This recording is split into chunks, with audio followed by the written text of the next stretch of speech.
الرحيم أعزائي الطلبة. Today we have a lecture about 11.3 finite and non-finite clauses. The finite clause always contains a subject as well as a predicate. This is important. This is one of the criteria to distinguish the finite clause, except in the case of commands and ellipses. In the case of command and ellipses, there is a deletion or shortening to the form of the clause, such as when you said go home. The original form of this clause is you go home. So still, despite the fact that commands has no subjects, but it is hidden or omitted for stylistic reasons or for functional reasons, as we have discussed in the types of tenses and clauses earlier.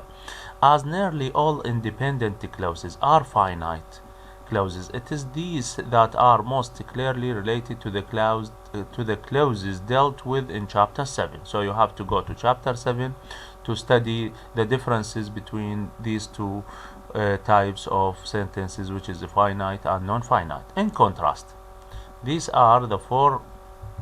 is the characteristics or features or criteria that you can put to the finite clauses. Non-finite clauses can be constructed without a subject. This is number one, and they usually comes or produced or written or spoken without a subject. The four classes. There are four types of non-finite verb that serve to distinguish four classes of non-finite clauses. Number one is infinitive with to.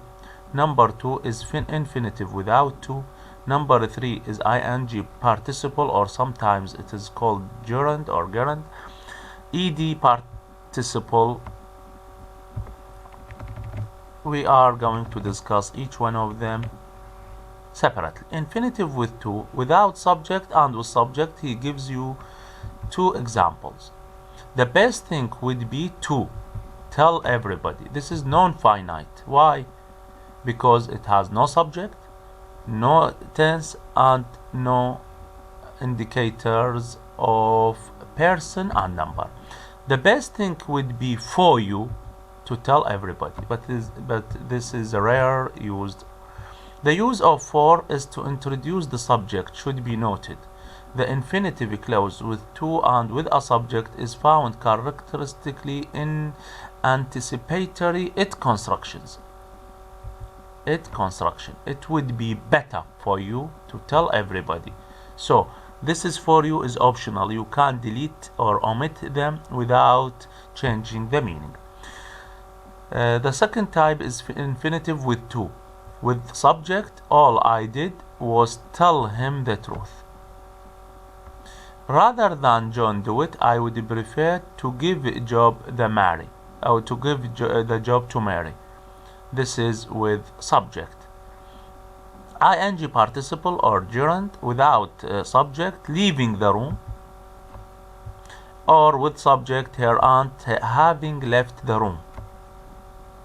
Ed participle, covered with confusion, or we left the room and went home, the job finished. When the subject of adverbial participle clause is expressed, it is often introduced with. When you put the subject is adverbial participle, you have to use with, like this sentence that we will discuss. With the tree growing or grown tall, we get more shade. So this is with to introduce the non-finite clause. The normal range of a clause type is available with active and passive forms, proudly as in the corresponding finite clause. As you use finite clause in both active and passive, you can use non-finite clause in active and passive. But there is a restriction on the ed participle clause, which is both syntactically and semantically passive. Using ed comes only in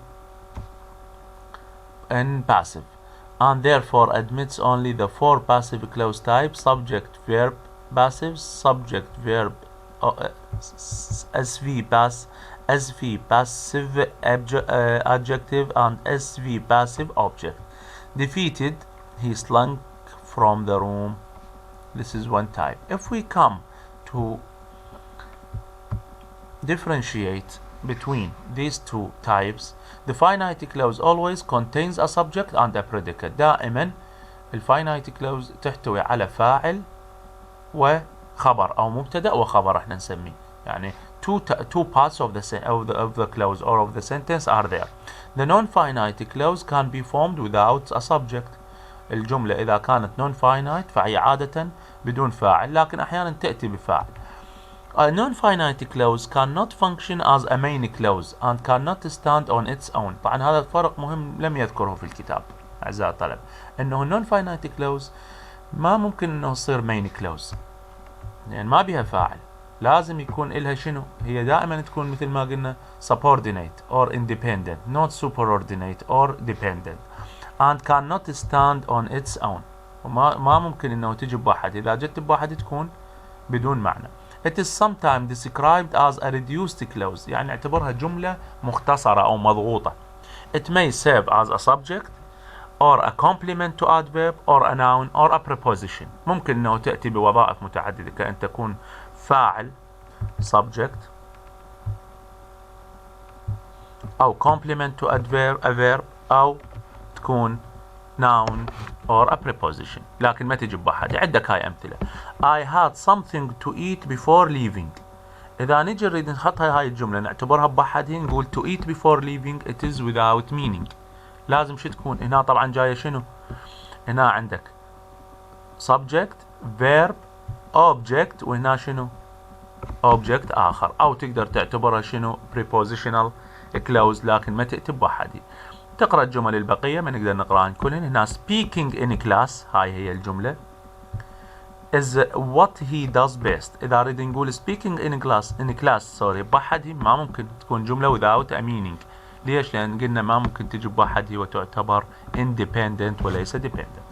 There are 4 types of non-finite clauses. أول وحدة is infinitive with to. The best thing would be to tell everybody. The best thing would be for you to tell everybody. ما أحيانا تجي الفاعل وياها وأحيانا تأتي بلا فاعل، مو فد مشكلة، لكن الفاعل optional ممكن إنه تحذفه بدون ما يتغير المعنى. Infinitive without to. All I did was hit him on the head. هنا صح هي infinitive لكن ما اجى بعدها أو قبلها to. Rather than John do it, he gave up his job to travel. هاي هنا مع to. إذن الثلاثة مع to، إذن الثلاثة لازم ينقلن لوين؟ إلى هنا يكونن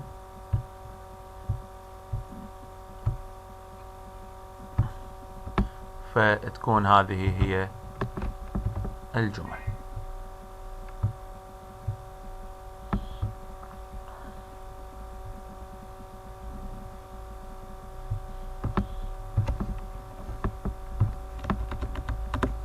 أذن ing participle or sometimes called gerund اللي هي حالة ing leaving the room. إذا leaving the room بوحدها ما بها معنى، ما بها tense. It contains no tense or indicator of tense or person or number.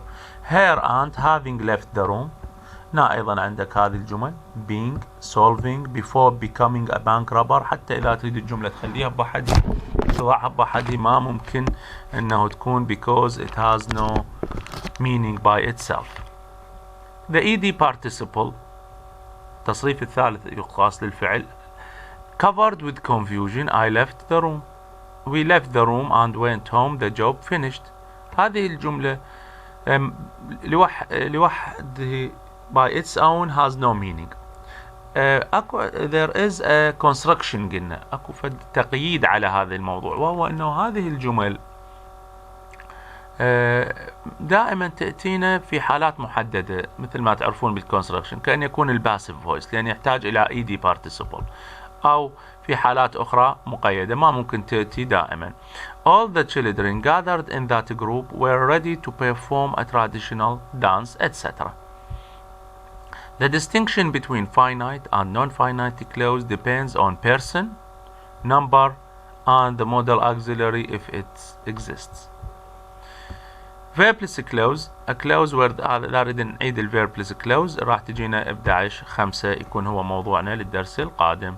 Thank you very much for your listening and good luck for you all.